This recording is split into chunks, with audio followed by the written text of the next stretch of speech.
Grand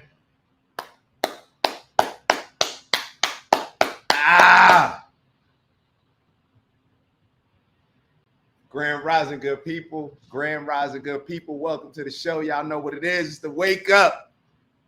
So get that butt up.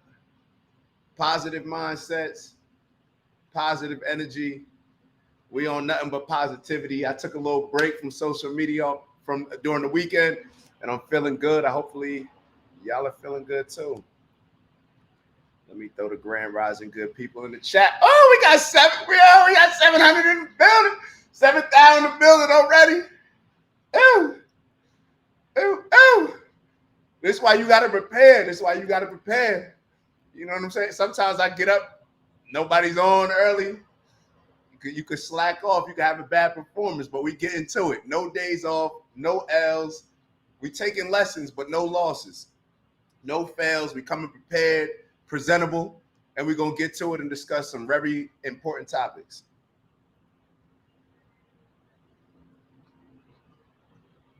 So what we got for today? First and foremost, as you're joining, please make sure for the algorithm that you're liking. It's going to help. The more that you like the video, the more that it's going to help. We need more people having these conversations. That's what's going to help us elevate. That's the whole point of this. The whole point of this. What's up, big bro? We got big bro Doug in the building already. Oh, let me turn and we good. Turn the phone notifications off. Be ready to go. But y'all can do me a favor. 2 favors. Matter of fact, I need y'all to do me 2 favors. I need y'all, 1, to like the video. And I need y'all 2, hold on, I'm gonna give y'all the exact instructions. I need y'all 2 to look underneath the video. You see where it says share? Click that share button. Then click the copy the link button. And then you can choose to share it wherever you want, but I need you to share it with at least 1 person, all right? I'm giving y'all my blood, sweat, and tears. The least y'all can do is throw me a little, throw me a like and a share. But no, it's much appreciated because, as I was saying, the entire purpose of having these conversations is so that we can become more, see things from other people's perspectives. So hopefully we can be drawn together rather than constantly be separated and be on other sides. And, that's the op, but you don't even really know about them. That's the Republican, that's the Democrat, that's the Christian, that's the Muslim, that's the Jewish guy. Forget all that. We all humans. We all trying to figure this thing out together, and we have to. If not, then you might as well start building that ark because it may be coming sooner than we expect. And we're going to talk a little bit about that with all the crazy weather. As you can see at the bottom, nature's warning us. Nature is warning us. Nature is warning us, man. So what we got? Where's my book, man? Where's my book? I thought I would actually finish by now. I would definitely finish by today. But choose your enemies wisely. Been reading this. I definitely thought that I'd finish it over the weekend. But like I said, over the weekend, I think these are the first 2 days that I've been off social media for a while. I didn't post any. The conversation with God over the weekend was focused on us actually taking a break, for 24 hours from social media. And I decided to take another day. I decided to take Sunday as well, just to kind of refresh. Like I said on the video, sometimes you got to disconnect from certain things. That's how life is. A surge protector. So think about life as a surge protector. We want all these things in our lives to come our way, right? We want all these different things to come our way. But at the end of the day, if our surge protector is full, then we can keep trying to plug certain things in there, and it's either going to overload or we just don't have any more outlets to plug into. What's good, Shy? Grand Rising, Shy. So sometimes you got to disconnect from certain things in order to reconnect with certain past things that we may be missing that are positive in our lives, or just connect with new things. So that was the energy for the weekend. Like I said, took Saturday off, took Sunday off. Ja in the building. Grand Rising, good people. Thankful, grateful, and blessed for another day. Happy Monday. Today's a beautiful day to have a beautiful, successful day.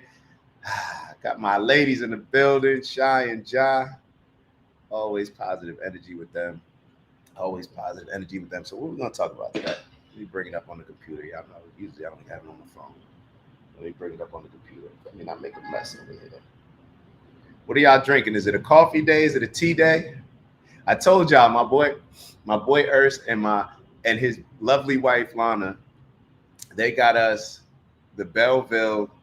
It's an espresso coffee maker. It's one of a kind. It's one of a kind. So now, as soon as I get up, I can't wait. I can't wait to run over there and make me a cup because it's better than Starbucks. It's the same. Matter of fact, it's the same machine that your favorite coffee shop has. So I gotta watch out because I've been finding myself liking coffee more and more, and as I like it more and more, I start drinking it later on throughout the day. So neither here nor there. What do we got today? So we got a reading from Patrick Bet-David's Choose Your Enemies Wisely. We're going to talk a little bit about the topic of the show or the headline of the show. Hold on. When I got a question for y'all. Actually, somebody write, because I'm going to be honest. I don't look back at a lot of the shows. Lana's here. Doug's drinking coffee. Lana's in the building. Thank you, Lana. So I was looking back at one of the shows. I do not watch the shows. I guess I should to review, just like football, you review the show. But I rely on my coaches for that. I have my sessions with my parents and whoever else, and they say, hey, this is where you got to improve here. This is where you got to do it. So I don't really like watching it again. And I was watching something again, just checking it. And when I pressed mute on the mic, I realized that because sometimes I'll press mute to either maybe I have to pass gas or maybe I have to blow my nose, whatever it is. And I was looking back on the show and I'm like, yo, it didn't even mute. So when I press this, am I being muted? Could you hear me yelling or was it muted? Give me the heads up on that because sometimes I'm muted. I may be saying something I don't want y'all to hear. But neither here nor there. So we got a reading from Patrick Bet-David. Then we're going to get into nature. We're going to review something that we were supposed to review a while ago as far as Charlemagne discussing DEI. Then we're going to get into Victor Wembanyama. I'm not sure if y'all are familiar with him. He's the superstar, kind of freakish athlete, 7'4", plays in the NBA for the Spurs. He had an opinion on dating American women that I want to share with y'all. Then we're going to tap into The View.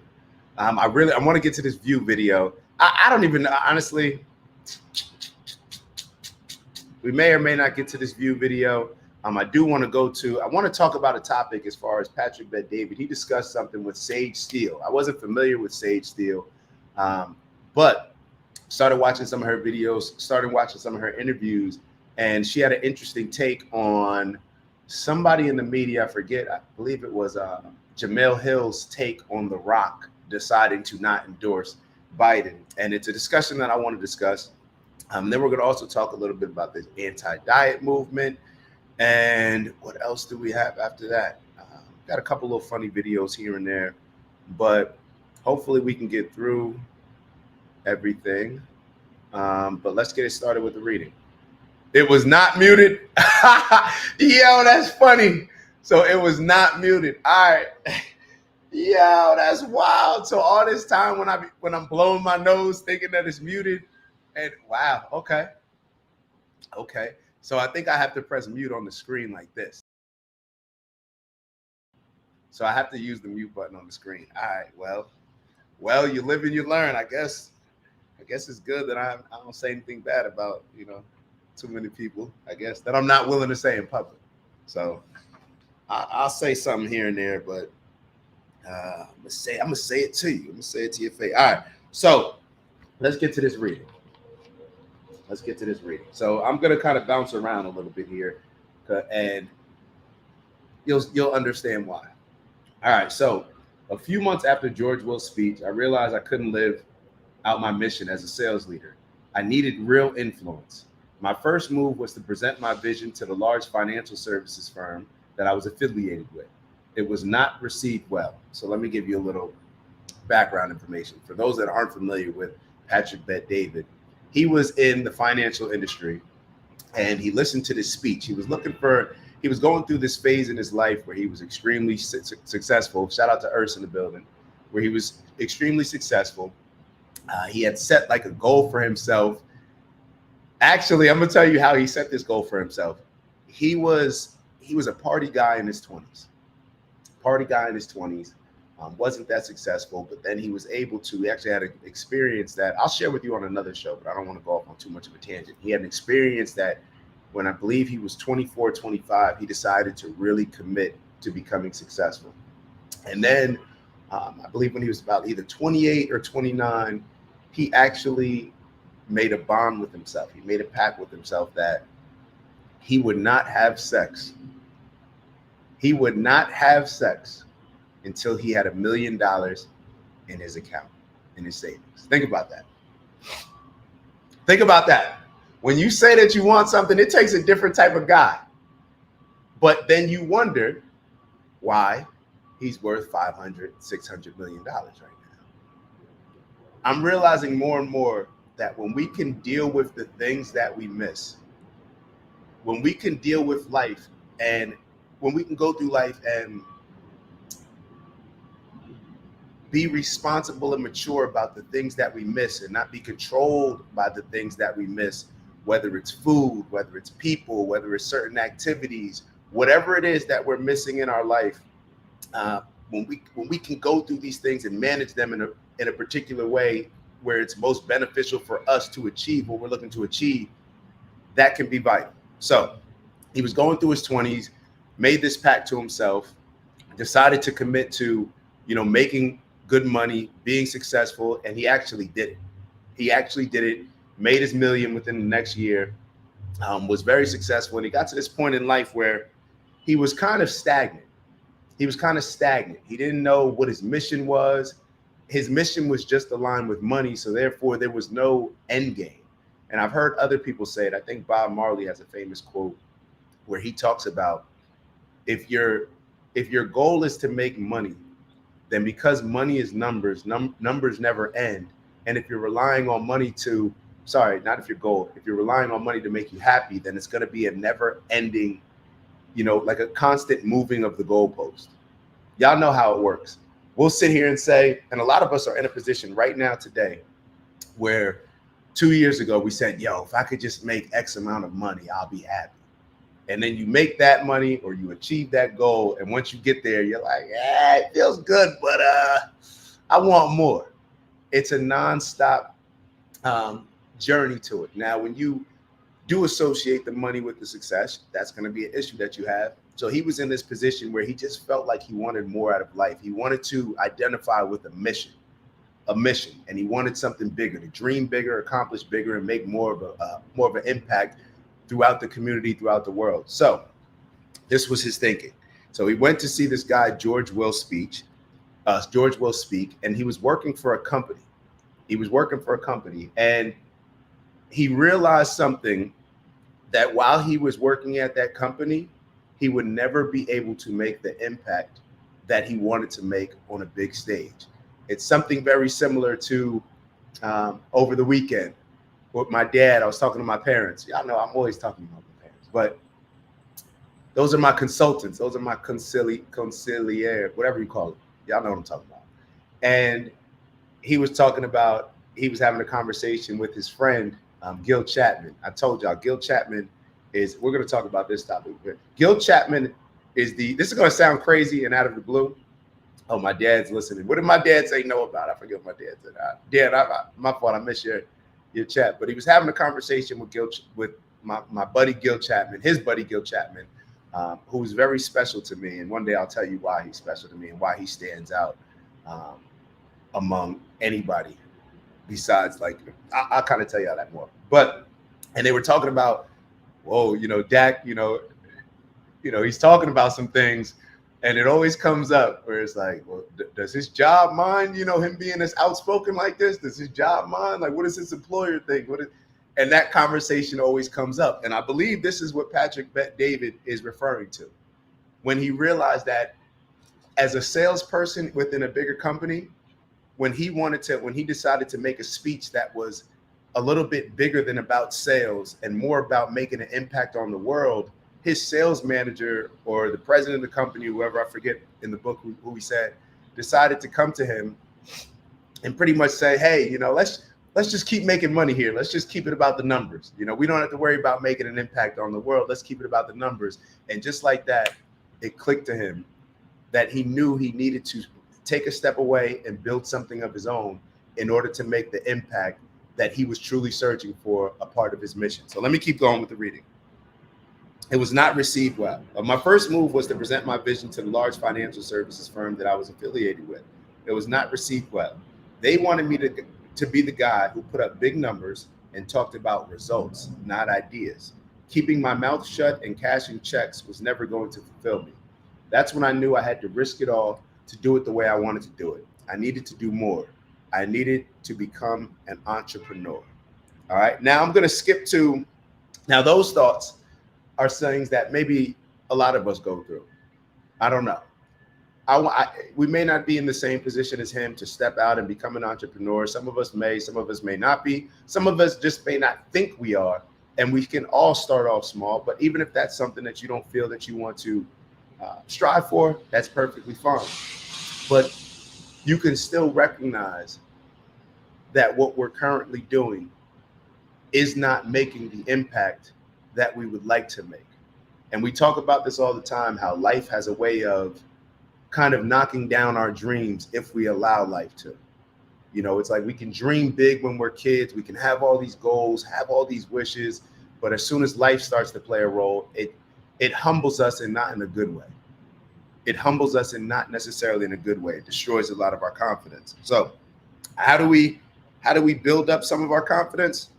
Well, we're going to turn over to the next page, and I'm going to read a couple different passages with y'all that may be able to help. And it was a conversation that he was having with some of his employers, and you'll be able to get the gist of it. So bear with me for a little bit. It's a page and a half. Some of you may have read these stories and started writing down your mission. Others of you may be thinking hard about how to define your mission. Then there's some of you who are ready to defend why you don't need one. There's some people that may be listening that think that they don't need a mission in life, and they just want to do this, just want to do that. I've sat with many people that fought for their reasons to not have a mission. When they spell out what they want to do with their lives, all their statements have one word in common: just. I just want to make a decent living and not have to worry about money. I just want to make enough money so I can travel the world. I just want a simple life where I can serve my church and live in peace. I just want to be able to meet payroll, fund my retirement, and be home for dinner by 6. I just want to build a business that my kids can eventually run. You may think that I'm judging these people for thinking too small. You would be wrong. My issue is that they are the ones diminishing their own mission. By using the word just, they are either limiting themselves or haven't taken the time to recruit their mission. You have to ask yourself why you are using the word just. Is it because you are afraid to fail? Or are you being realistic because you're honest about how much work you are willing to put in? Or is it because you haven't done enough reflection to discover your true mission? Even if you don't want to go beneath the surface, there is a simple tool that will help you refine your mission. Simply remove the word just. Let's look at 2 examples. All right. Pay attention to this because I really think that this can help a lot of us. I just want to make enough money so I can travel the world. I just want a simple life where I can serve my church and live in peace. Now remove the word just. I want to make enough money so I can travel the world. I want a simple life where I can serve my church and live in peace. You have already created a stronger statement. The next leap is to make the decision to transition from I want to I'm on a mission to. I'm on a mission to make enough money so I can travel the world. I'm on a mission to live a simple life where I can serve my church and live in peace. You may be asking, Pat, is that a good enough mission? Only you can answer that question. Say it loud and see what emotion it stirs up. Say it while looking in the mirror and see what happens to your body language. If it feels good, it probably works. Say it to others and see how you feel. If you're self-conscious, that's telling you something. If you feel a sense of pride, that's also valuable information. These are just a few litmus tests. If you don't feel like your mission is working, keep refining it. Now, he also talked about using the word because afterwards that can be added to those statements. So you could say, I'm on a mission to fight complacency. That's my mission. So as I'm reading this book and I'm going through it, I'm thinking about choosing my enemies, and my enemy is complacency. I realize what gets me emotionally fired up, what triggers me the most, what bothers me the most, and it's people thinking that and becoming comfortable with complacency, becoming complacent with their lives, becoming complacent with whatever role they're playing, their jobs, overall, just complacency. This is why when I talk about things like DEI, when I talk about things, people being victims, playing the victim role, when I talk about all these different things, this is why my blood starts to boil, because I can't stand when people push people towards complacency. Y'all heard it when I talked about the social programs. All of these things we have to, so when you add because, let's say I'm on a mission to rid people of complacent thinking. And then when you add the because I want people to maximize their potential and live more fulfilling lives, then it gives even more power to it. So we started with just, then we went to I want, then we went to I'm on a mission, and then we took the I'm on a mission and added the because. All right, we got goals, bro.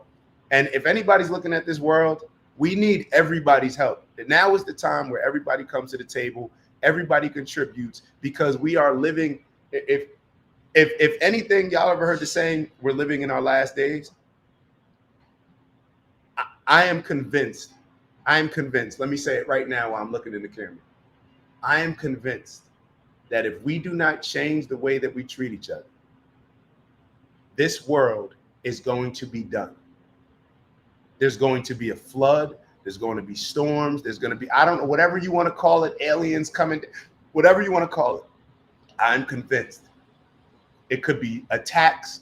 One person starts pressing a nuclear button and the next one. I am convinced that if we do not start treating each other, it's only going to lead towards one way. And we're seeing that with different wars around the world. And in my opinion, war is going to only escalate into more war.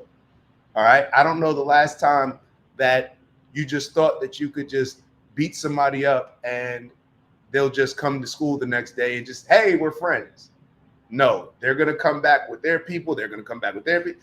It's never going to end until we figure out a way to work through our problems in other ways outside of simply killing each other. It is what it is. All right. So with that being said, let's move on to, let's start off actually, hold on.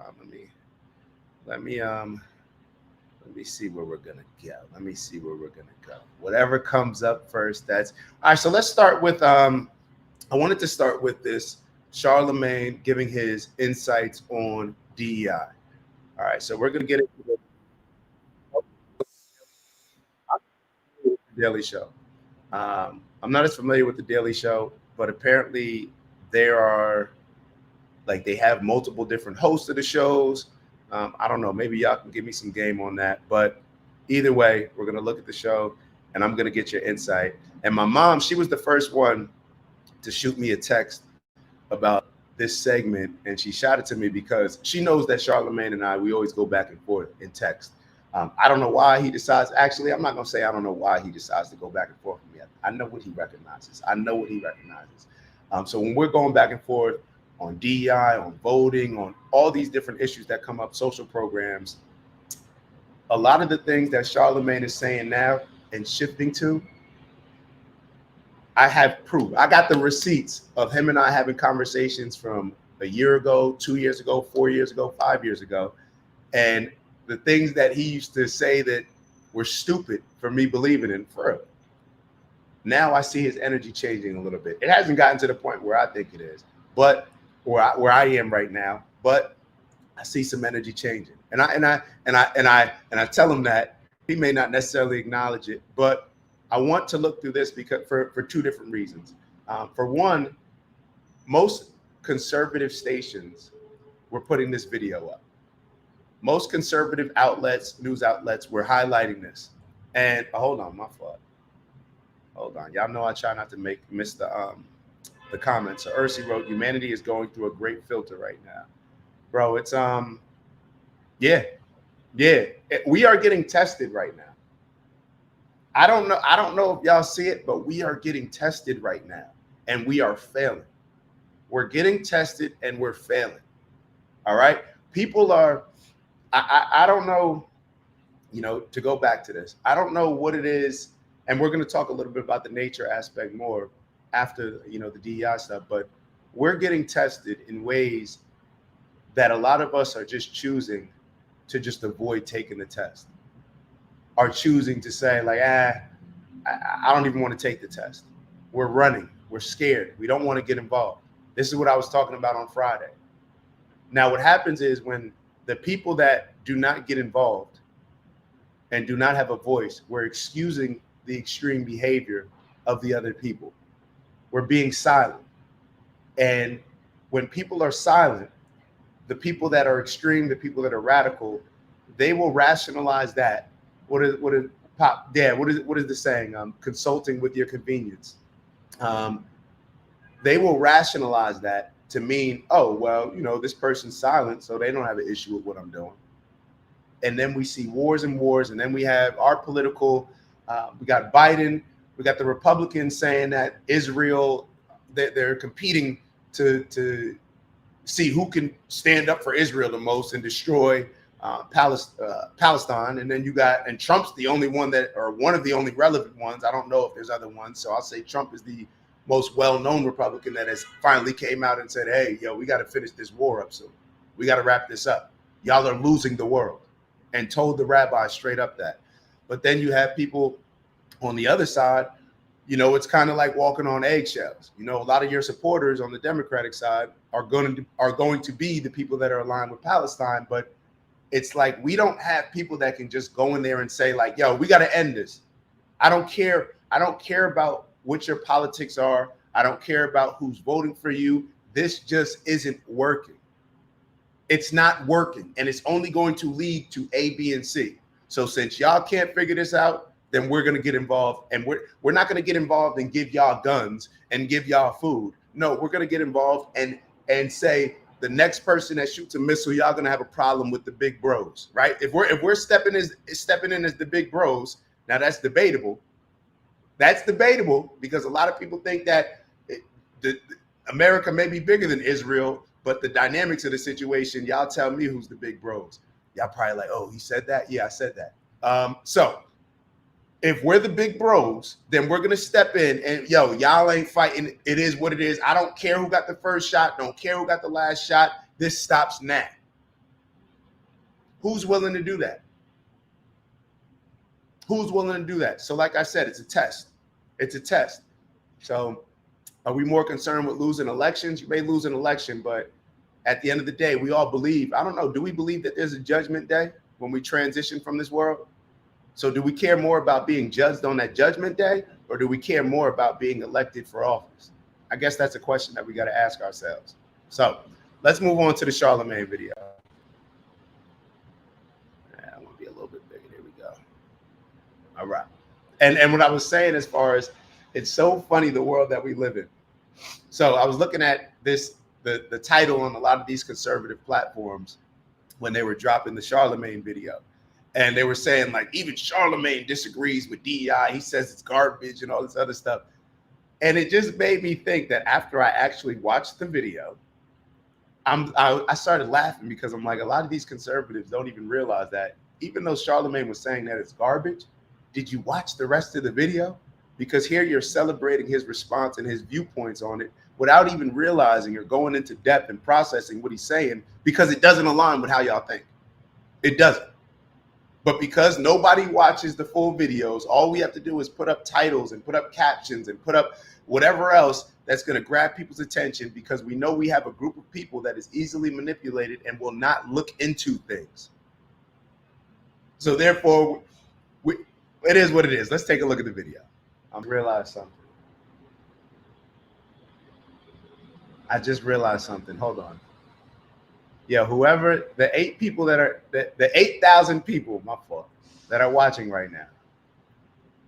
The 8,000 people that are watching right now. I don't know what I'm going to do, but matter of fact, send me a text. I'd like to buy y'all lunch. Send me a text for the 8,000 people watching right now. Send me a text, get in contact with me. I'd like to buy lunch for y'all today. I'm gonna tell you why. It's about to be up. Things are about to blow up in a good way. Us, all of us, us. I look at this show as all of us. And as I'm watching Charlamagne, nothing against Charlamagne, we need a bigger platform. And it's coming. As I'm watching Charlamagne, y'all ever watch? It's almost like you go to.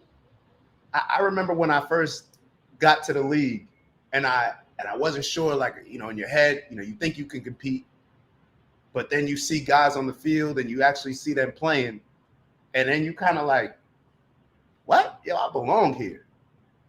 I belong here. I'm letting you. I belong here. I promise y'all. I promise y'all. This is why I appreciate y'all, because there's been certain times where I really want to just say, you know what, only a couple people on, you know, maybe I'll just. I start to consult with my convenience, right? And I start to say, well, maybe I'll just do one show a week, or maybe no. We're gonna continue applying pressure until we get on this platform, because I promise y'all, when I look at Charlamagne, when I look at these shows with y'all, we are gonna get there. Earth just said OG Studios Miami is coming. I'm trying to tell I promise y'all, I am built for all of this. We are built for all of this. And people need to hear our voice. The conversations that we have, this is why I'm telling y'all that I appreciate y'all. The conversations that we have, they're not had in other areas. They're not had on Fox. They're not had on MSNBC. They're not had across the board. They're not had on the Breakfast Club. These conversations are not had in an honest way that we're having. So let's keep going. How do y'all feel about that? How do y'all feel about that? When he says, I'm sorry that if I see a black pilot, I'm going to question if he's qualified. Is he racist? Or is he real? Or is it a little bit of both? I don't know. I may be leaning towards that. I don't know. You never know. But and Earth wrote F those dudes. But let me tell you why those dudes and Shy said that she has a DEI speaker at her job. So you're going to see me react in real time to this because I haven't seen this clip.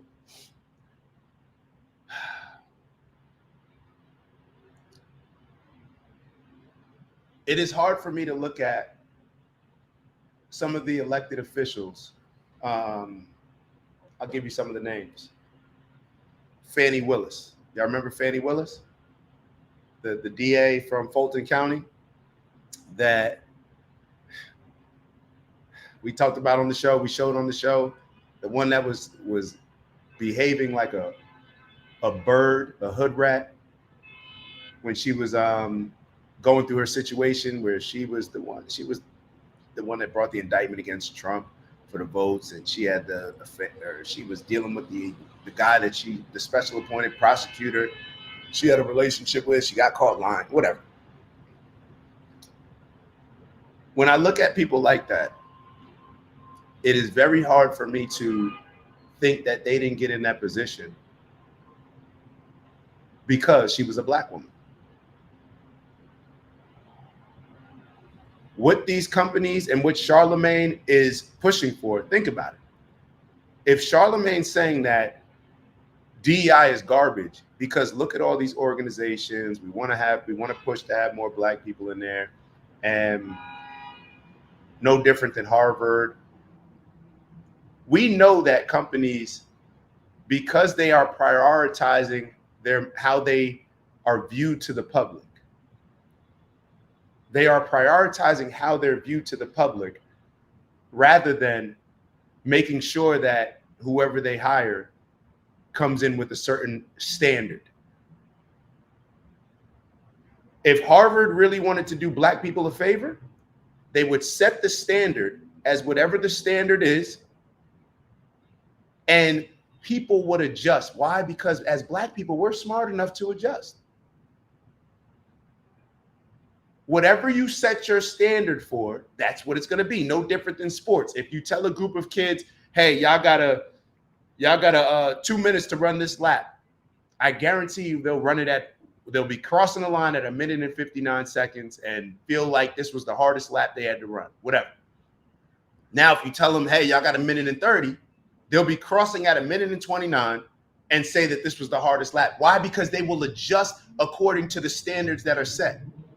So now if it's the same standards across the board, then it's all good. But we know damn well that people are getting hired because of how things look. I'll give y'all a perfect example. Some of y'all are probably sitting there like, well, you know, that doesn't mean that people don't have certain standards. That doesn't mean that Kamala Harris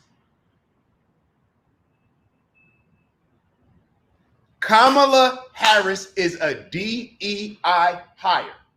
Somebody please tell me that she's not. You may not have believed it when you were voting for her in the booth, but for you not to believe that now, I'd have to ask you some questions. Kamala Harris is the perfect example of a DEI hire. You cannot tell me that she was hired based on her qualifications in any other area besides being able to appeal as a black woman. Somebody please tell me where I'm wrong.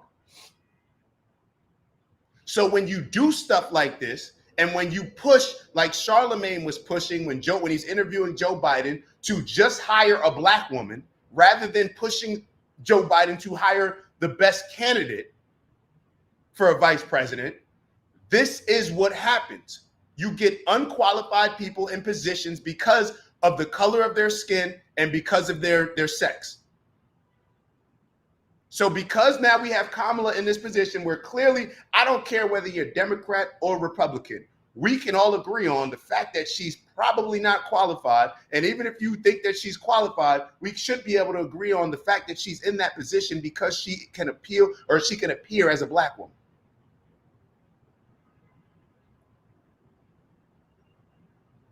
So would Charlie Kirk be wrong if he said, you know, when I see a black woman in office in a high political position, I have to wonder if she's qualified?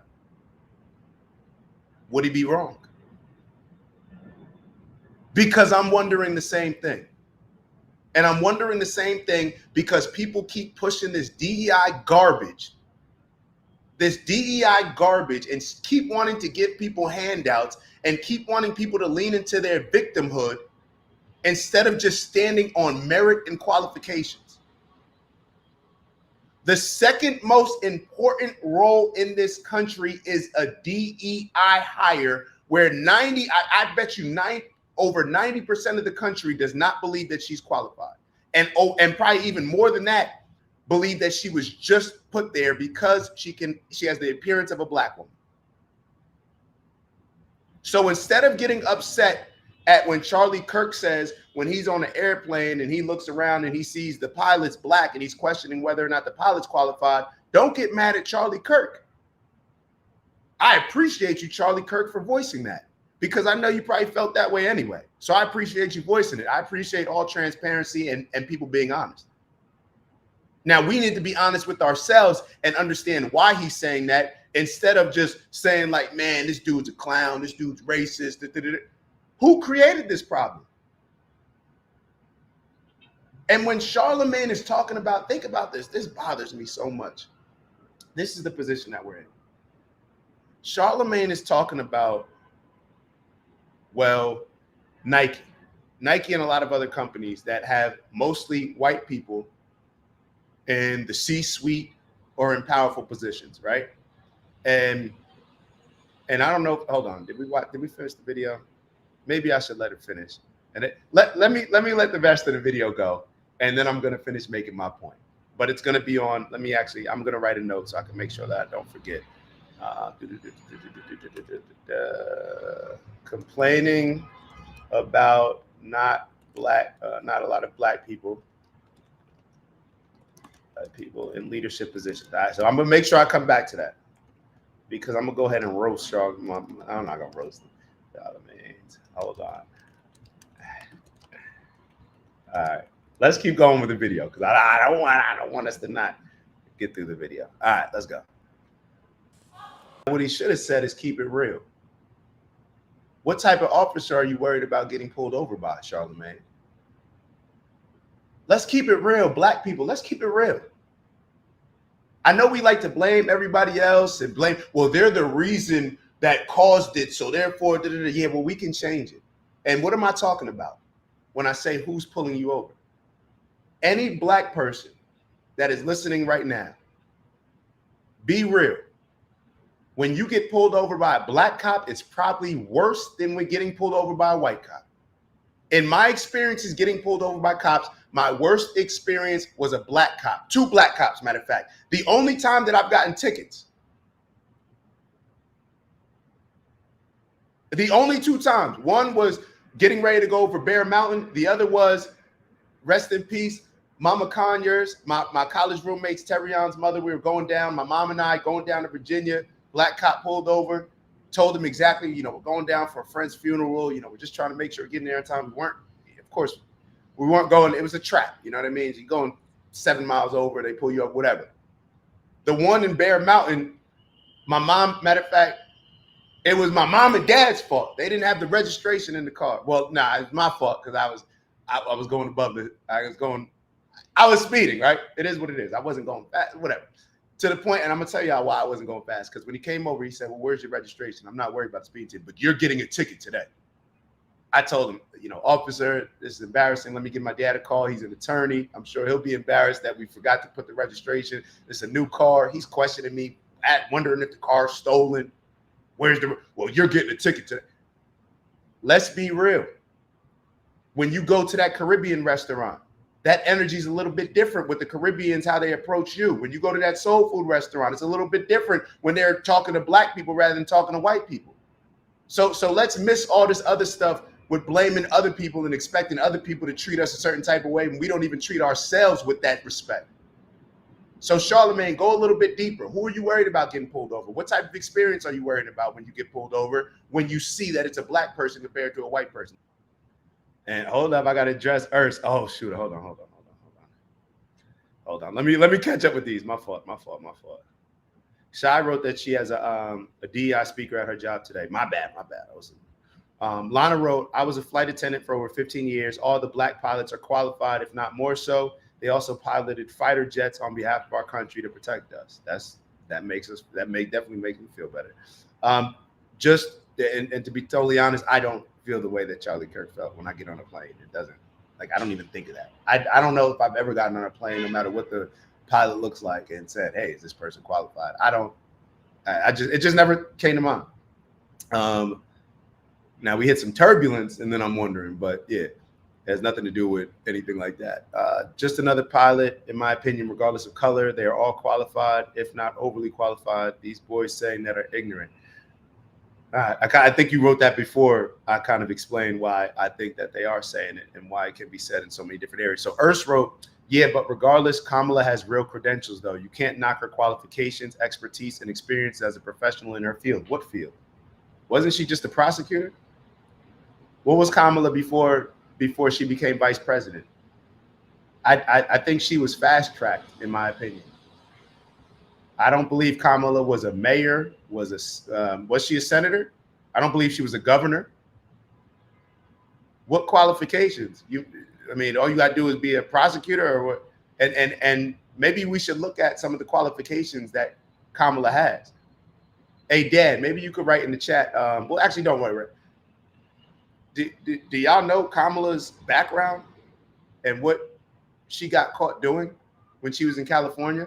She was hiding evidence that would have released and freed black men, but she decided to not let that evidence be shown that would have freed them, and instead they had to go to prison. But now we're heralding her as a black woman who's going to do all these amazing things for black people. So in my opinion, she didn't have the credentials. In my opinion, she was fast-tracked simply because she was the only black woman that could make sense in that time. All right. If Michelle Obama could have done it, they probably would have brought Michelle Obama on board. But Michelle Obama probably would have been like, Joe, you'll be my vice president. But let's keep going. And she may have been right. Whatever. I don't know if that was a joke or something. Keep going. The more they're freaking out, the more progress we're making. All right, time to cook.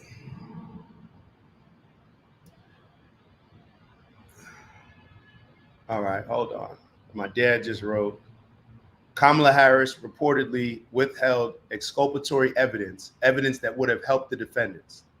So that's who we're heralding as soon as Kamala got in office. It was, I remember a couple of my homeboys, they making their artists drawing paintings of Kamala, taking pictures. I'm like, yo, what are we doing?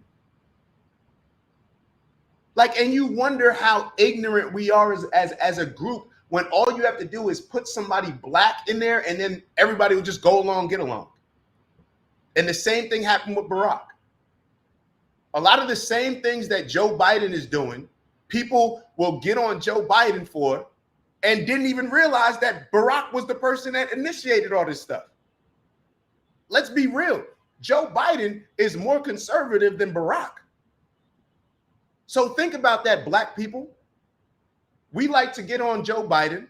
We like to talk about him, talk about his policies, talk about all this stuff. Did y'all even pay attention to some of the policies that Barack started? Maybe we need to look into that stuff. And this is the thing, Urs, it's not, how could you know that, Urs? It's not things that are put out there. It's not things that are put out there. And the people that should be putting it out there are the black people. The black people that should say like, hey, whoa. Y'all, like, I see the game that's being played. You're clearly just trying to appeal to black voters and black women in particular by bringing in Kamala. Like, you're trying to play me. You're trying to play me. So we should be the ones that are calling it out. So how could you know? Now what I want to address is what Charlamagne's talking about. They started off talking about the leadership of companies, right? The lack of black people in leadership roles in these companies. This is the problem. This is the problem. And I'm going to talk about a text message that I received earlier today as well. Black people, instead of complaining about white people's companies, start your own. Start your own business. I have a friend of mine that talks all this black stuff, black this, black that, but you're working as a football program at a predominantly white college. I have another friend that I went to school with that's a doctor, that's a professor at a college, talks all this black stuff, but you're working at a white school. What happened with the Negro Leagues? The best of us went to the white major leagues and destroyed the Negro Leagues. If you want to build up black this and black that, and it's really important to you, then go to a HBCU and coach there. Take maybe less money and build up the program to where now they can start paying people what the other predominantly white schools are paying. So therefore we won't have a lot of these issues. Go to a black school, be a professor, and teach the black kids all these things. So therefore you can elevate their minds and their knowledge and how they view the world. So therefore in society, they can elevate instead of you just constantly complaining that black is this, black that, but then you're a professor at a white school teaching white kids. If you're complaining about the business that you're working in, if you think you should be a C-level in the C-suite at your business, if you think you should be a CEO of your company, if you think you should be the CFO, the CMO, whatever O you think you should be, then you should have enough confidence to start your own business. What do people that come from other countries do? They start their own businesses. If somebody starts their own business, who are you and who am I to tell them who they should hire? Think about that. And this is clearly people that think like that have never started their own business. Do you know the sacrifice that it takes to start your own business? The blood, sweat, tears, all that stuff that goes into it, all the sacrifices that you have to make. And now somebody else who never went through what I went through to start my own business is going to tell me who I bring on to run my company. I can hire whoever I want to hire. If I want to complain about the company that I'm working for, then I'm going to do what I said the other day, like 6ix9ine, and let my nuts hang and go out there and sacrifice and take a risk, like Patrick Bet-David was saying, and go start my own company. Excuse my language. I'm tired of people complaining about Charlemagne. Why don't you start a business? All we do is we heard Charlemagne for 6 minutes talking about, oh, this ain't this. And he finished off with saying, yeah, we need more black leaders because I'm not one. Why don't you become a leader, brother? Why don't you step away from the Breakfast Club and start your own media company so therefore you can bring on black people? Why don't you start your own MSNBC or whatever else? Why don't you start building some of these companies? Why don't you put pressure and use the platform that you have? You're syndicated damn near across the world, definitely across America. Why don't you start putting out these messages? Because when Dame Dash was on your show talking about entrepreneurship and stepping out and being a boss, people were clowning him. Because there's high-paid employees making more than black entrepreneurs. And because they're making more as a high-paid employee, they look down on this entrepreneur that's scratching and clawing just to have something of their own so they can do whatever they want and hire whoever they want. Shame on y'all for having that victim mindset to think that I can, look at this company. They say they care about black people, but everybody in their C-suite, all their board, it's all white. Bro, get off of that sucker shit, bro. That is weak. That's weak. Start your own. You got people going to school, getting all these degrees, becoming this, becoming that. Start your own. Oh, it's hard to start my own firm. It's hard to start my own business. So what? They did it. And because it's hard, then they deserve to hire whoever they want to hire. Compete. Where is the competition here? Where's the competition? Madiel. Madiel's in the building. Madiel wrote, I wouldn't be surprised if the agenda behind DEI is to hire underqualified minorities just to justify their exclusion at a later point. Placing a qualified minority compromises their agenda. That's an interesting point. Placing a qualified minority compromises their agenda. And then, but see, the thing is, why do we got to be placed? Like, think back to, this is why, all right, so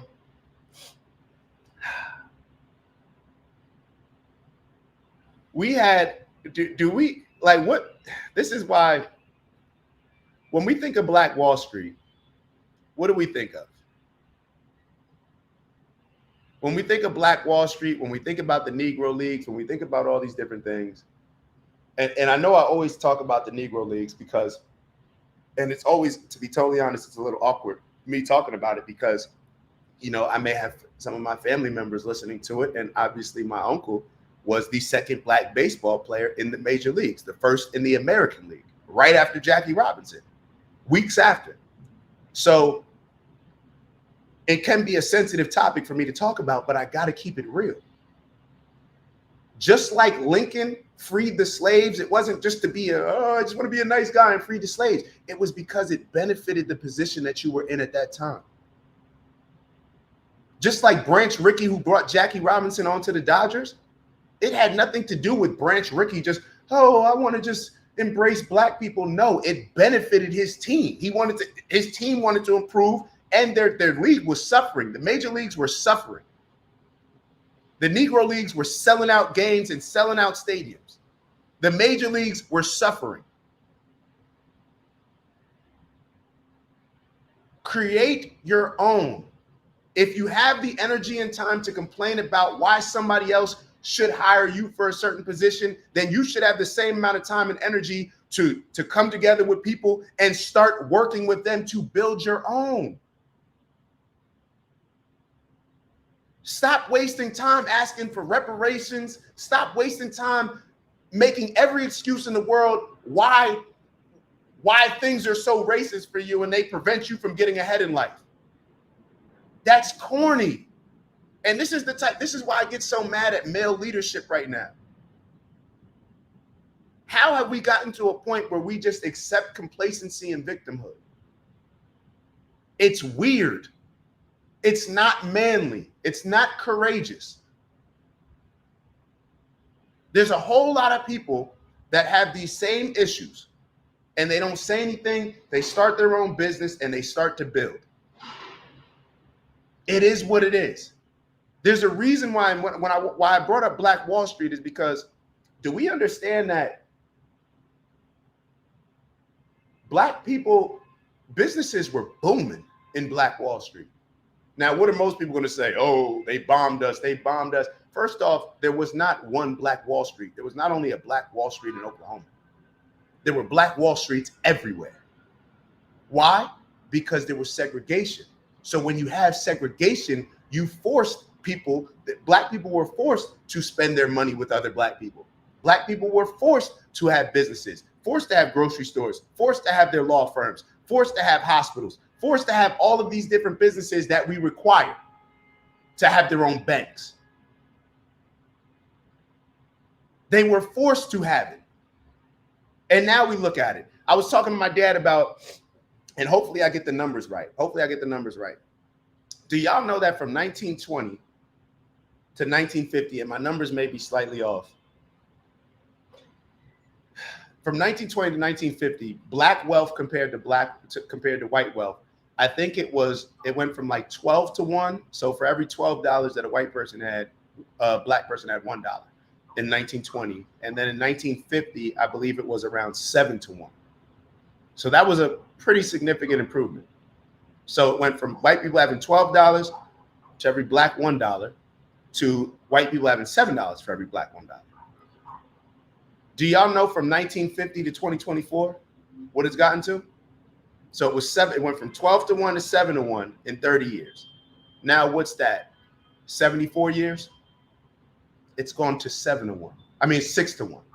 From 7 to 1 to 6 to 1, if my numbers are correct. Based on I was researching this last week. Do y'all understand that? That over 70 years, what happened in the 50s? Lyndon Baines Johnson and his social programs. Social programs, AKA complacency programs. I don't care what your intention was. I don't care if it benefited your particular family. Clearly across the board, when you look at the numbers, it just didn't work. It created victimhood and complacency. It is very simple. Black people talking about, Charlemagne talking about, oh, well, we need more Black leadership. How about we just work on circulating our dollars within the Black community if that's what you want to do? If you're going to complain about something, talk about the real issues behind it instead of getting on these shows and just creating this, feeding into more of these racial divisions that we have right now. It's corny, bro. And you say all this stuff. You're on TV every day. You're influencing everybody every day. And then you finish off by saying you're not a leader. Bro, shame on you. That is a cop-out. You are a leader, bro. You are an influencer, whether you accept leader or not. It's like people that influence people. People make a whole lot of money off of influencing people. And because they know that their influence that they're having on the world, they're not comfortable with it. They say, well, I'm not a leader. You're leading a bunch of people to think a particular way, but you're not a leader. No, you want to hide behind the fact that and say you're not a leader because then you won't hold yourself to a certain accountability and certain standard to make sure that where you're leading people is in a positive place. Stop allowing these wealthy people that make millions of dollars to come on here and complain and convince us that racism is the reason why you'll never get ahead in life. Do y'all hold on? Let me look at this real quick. Have y'all ever? Are y'all familiar with Charlemagne's book? Charlemagne book. Hold on. Aren't you a god, Charlemagne? Isn't your name Charlemagne the God? Act like one. Act like one. Hold on, let me show y'all this. All right, and let me get to the rest of these chats too. Hold up. Oh, that's not what I was trying to show. Hold on. Shared the wrong screen. Hold on. There we go. All right. My fault, quiz. All right, let me get to quizzes. Yeah, Marielle said entrepreneurship. Yo, if you don't like it, change it. Build something of your own. Stop complaining about how somebody else built their shit and build your own. Follow the money. Follow the money. For all those that watch The Wire, follow the money. Quiz wrote, complaining ain't going to get you ish. Get out and get something. Period. Stop complaining, bro. That is weak. For every complaint, yo, do y'all know what complaining does?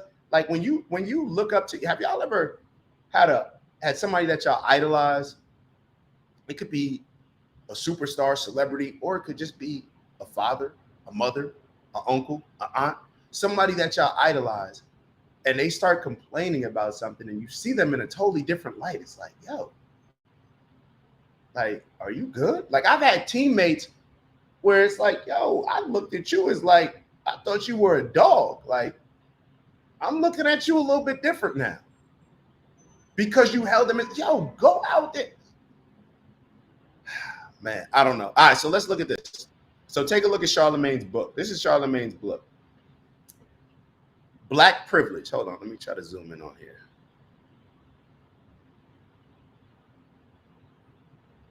Do y'all see what that says? On the bottom, hold on, let me make it larger. Let me see if I can make it larger. Let me see if I want y'all to see this. Hold on, I'm gonna do something else.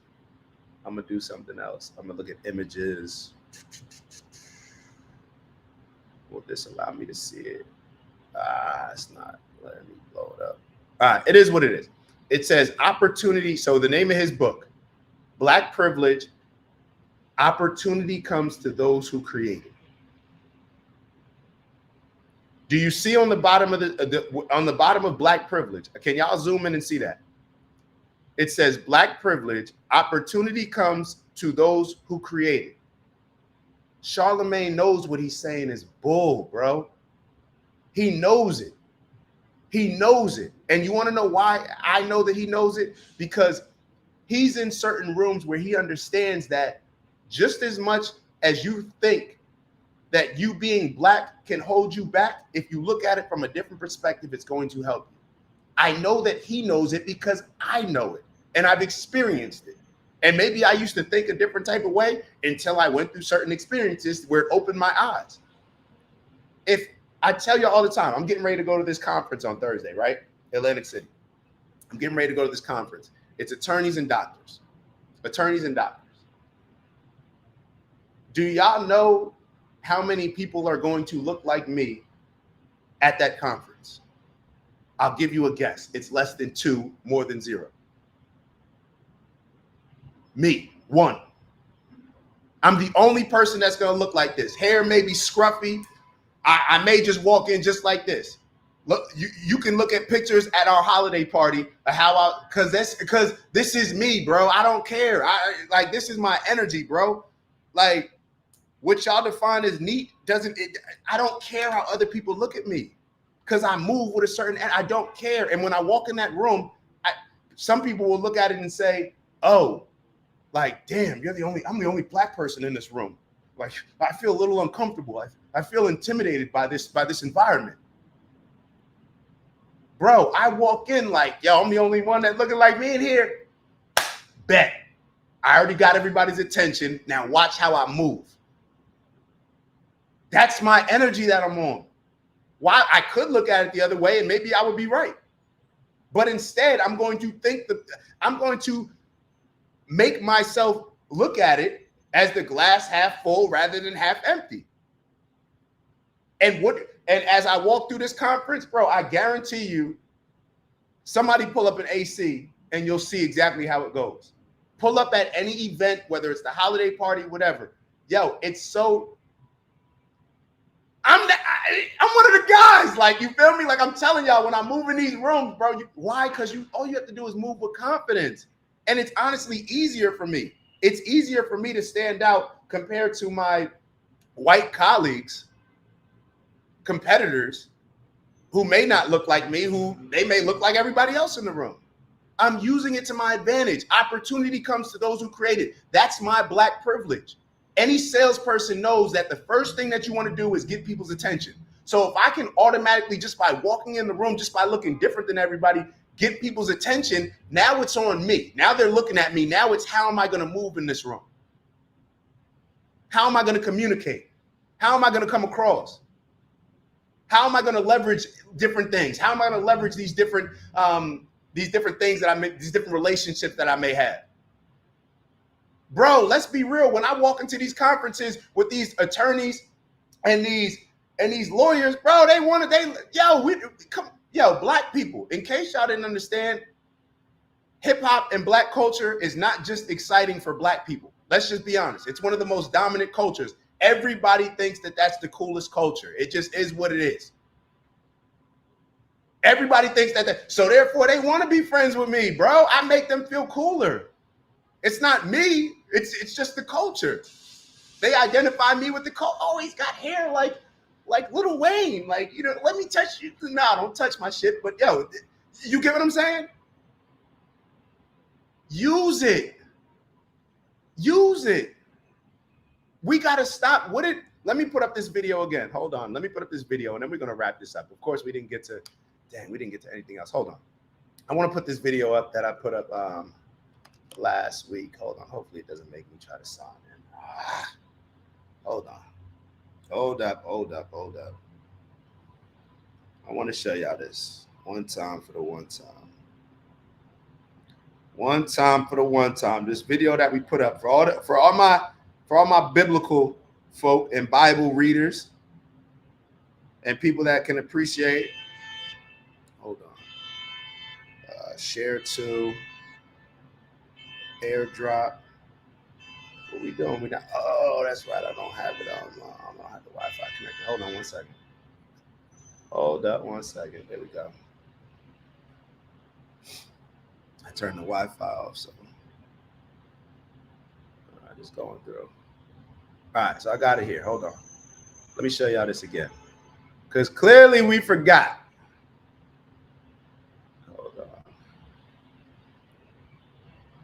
Hold on. Let me share this real quick with y'all. Like Swag always said, yo, higher you go, the less people that look like you in the room. Facts. Can use it to your advantage or get scared. It's up to you. When you walk in a room, and it should say, and recognize how you feel when you walk into a room when you're the only person that looks like yourself. Recognize how you feel. Yo, every dinner I go to, you know what? Yo, people are going to scare themselves out of opportunities. I just went to a dinner last night, or not last night, the night before. I got one of my best friends down here. His name is Bruce. This is my guy. Bruce knows any and everybody in Miami. No matter what restaurant you go to, he knows the owner, whether it's Prime, whether it's Carbone, whether it's Eat It Joe, whatever. He just know. I don't. My mom and dad always ask, yo, what did Bruce do? He's retired. He's living life. What did he do? He put plays together. So we're sitting down, and this is another funny thing. And the guy that's sitting next to me, Bruce, is just like, yo, you want to grab dinner? He'll text me and say, yo, you want to grab dinner tonight? Got a reservation at Call Me Gabby, whatever, Eat It Gabby, whatever that restaurant is, the one that Drake be talking about in the song. Call Me Gabby. We got a reservation at 8, or he says, I got a reservation at 8. Dinner reservation at 8. That's what he'll say.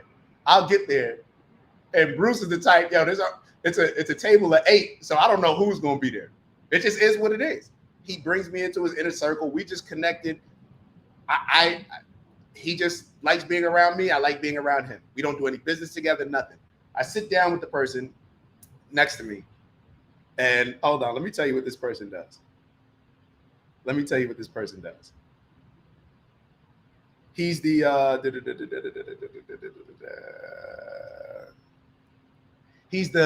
he's the head of the city planning board. I believe he's an attorney.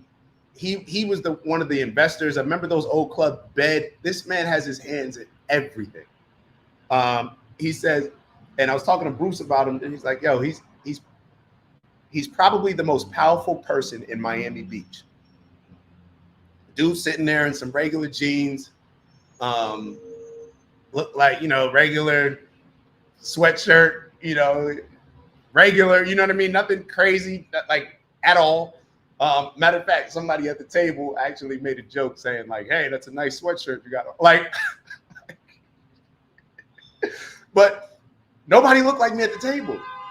And if you only want to be in rooms with people that look like you, you're going to limit your potential. You're going to limit the connections that you can make. Why would you want to do that? Do not get caught up in this black-white stuff. Do not get caught up in thinking that just because you're black and they're white, that they're looking at you a different type of way. And now you're going to we see the world through the perspective that we see things through. So we see how people see ourselves through how we see them seeing us. And that may not make any sense.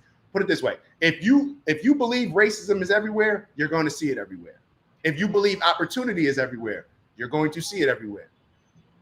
It's just how it goes. And Queez wrote, like Swag always says, sell yourself and finesse, bro. That's all you got to do in this world. So hold on. What was I going to show you? Okay. This is what it goes back to. Shoot, I forgot the initial point of why I wanted to put this up. Hold on. Let me share the screen. Christian Love Bible. All right. Here we go. Is this being shared? Show on stream. All right, let me make myself smaller. All right, take a listen. We looked at this the other day. And it started off by saying there's one case in the Bible that is 365. Do not be afraid. All right? And why am I putting that up? Fear is controlling us. We have been manipulated with fear in every single area of our lives. When we walk into a room, we start to feel fear because people don't look like us. Do y'all realize where fear comes from? If you get this sense of fear anytime you're in a room that you are not comfortable with, then you're only going to your ceiling is going to be defined based on your comfort level. Step outside of your comfort. When you step outside of your comfort zone, it's like stretching. Y'all know I got a bet with Bez on doing a split by my birthday next month. If I just stretched to where it's comfortable, then I would never be able to increase my range of motion, my range of flexibility. But you have to go beyond your comfort zone. I'm not saying tear everything. I'm saying go beyond your comfort zone. Step out a little bit outside your comfort zone. One of the greatest things that I recommend is reading books because it allows you to gain confidence in stepping outside of your comfort zone in ways that you may not otherwise have. Perfect example. Maybe we should pick up Charlamagne's book because once again, getting back to the title, what does Charlamagne's title says? Black privilege. Opportunity comes to those who create it. There's a privilege that we all have. Let's lean into the privilege rather than leaning into the victimhood. All right, let's move on from this. Let me see. It's already 9:30. We're gonna have to wrap it up. I'm gonna leave y'all with this real quick. Oh, I'm gonna hit y'all with this real quick. Hold on. I'm gonna leave y'all with this. People are gonna be mad. I'm gonna give you a preview on what we're gonna discuss. Next show. Hold on. I promise y'all by Wednesday I'll have logged in, so therefore I don't have to do all this this sharing it from my phone. But for now, y'all got me. Y'all good. Y'all all right. Let me make sure that this is going through. But I want to share with y'all what Victor Wembanyama. Hold on. Let me see. Hold on. Let me share this with y'all. This is what we're going to talk about Oh, y'all gonna be mad at me. Some of y'all gonna be mad at me, but it needs to be discussed. And I'm glad it was said. All right. Can y'all see this? Now, some people may not know who NBA Youngboy is. Oh, wait, no, you can't. Sorry. Some of y'all may not know who NBA Youngboy is. Look at what Victor says.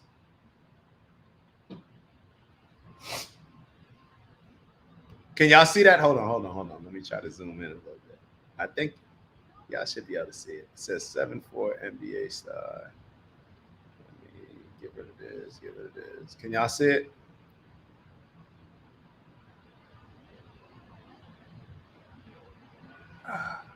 It says 7'4" NBA star Victor Wembanyama. Oh, that was easy. Wembanyama speaks on American women, comparing them to NBA Youngboy. I can't date them. They're too masculine. Paris women are soft and tender. American women remind me of NBA Youngboy. We're going to talk about that on Wednesday. Because this is part of the reason. This is part of the whole victimhood. This is part of the social programs. This is part of people trying to destroy culture. And I told y'all before. Hold on, let me move this over a little bit. Shy laughing. Shy laughing because she know it's real. Hold on. But this is what I mean as far as we have to be more aware of what we're allowing in our culture rather than worrying about other things that don't matter. Now, we talked about Fannie Willis, and how she conducted herself when she was on the stand and trial. We've seen this in a lot of different areas. And I told y'all, it's not just a black thing. This is an American thing, that they are trying to emasculate men and make women more and more masculine. Now, some women like it, some women don't. In my opinion, I told y'all, I always go back to the men. Whenever you have a weak group of men, ladies, stay with me for this.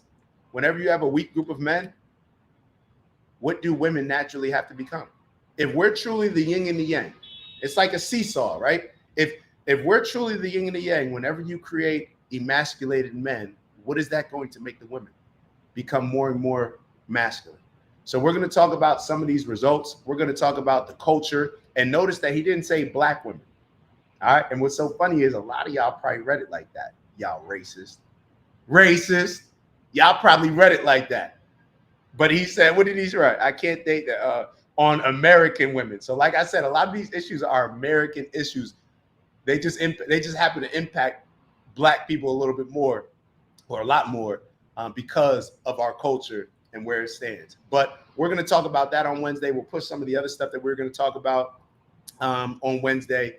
But yeah, I got to let y'all go. I got to get to work. You want to know why? Because I can't be on here complaining for any longer. I got to go actually out here and actually go do something.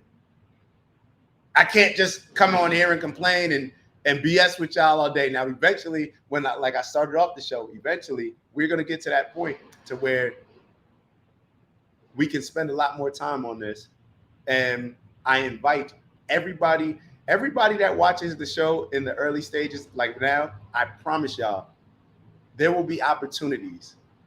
I swear, I promise. I don't know swearing. I promise y'all, there will be opportunities, because the level of appreciation that I have for y'all for tuning in with me for an hour and a half and listen to my rants and me go off on my tangents and me talk about the things that are interesting to me that I believe that are important for the world, it's appreciated.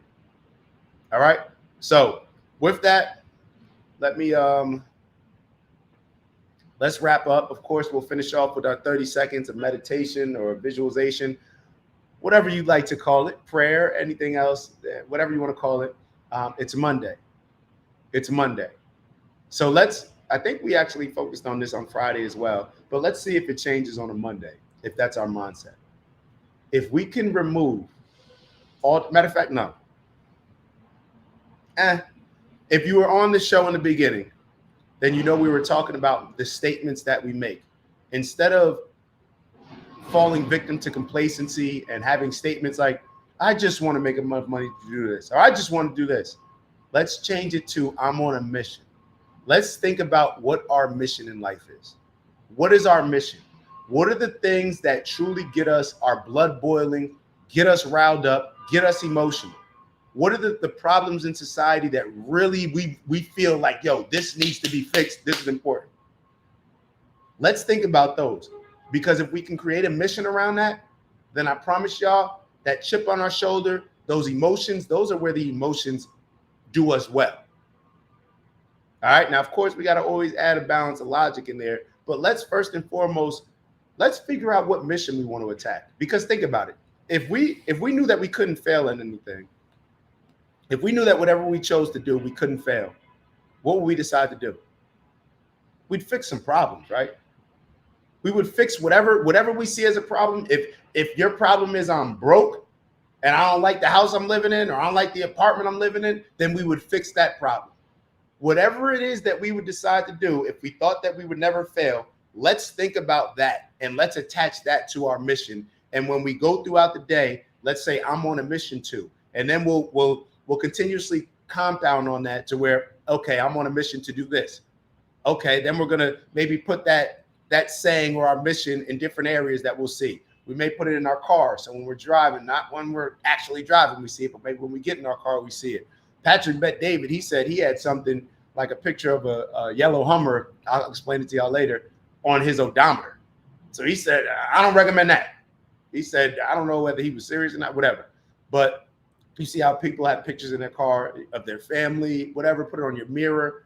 Let's start seeing these things more and more, all right? The more we see them, the more that we're going to gain confidence in these areas, and the more that we're going to hold ourselves to the standards in order to get and achieve those things that we know that we are on a mission to achieve. So for 30 seconds, let's figure out or think about our mission, all right? Let's get it.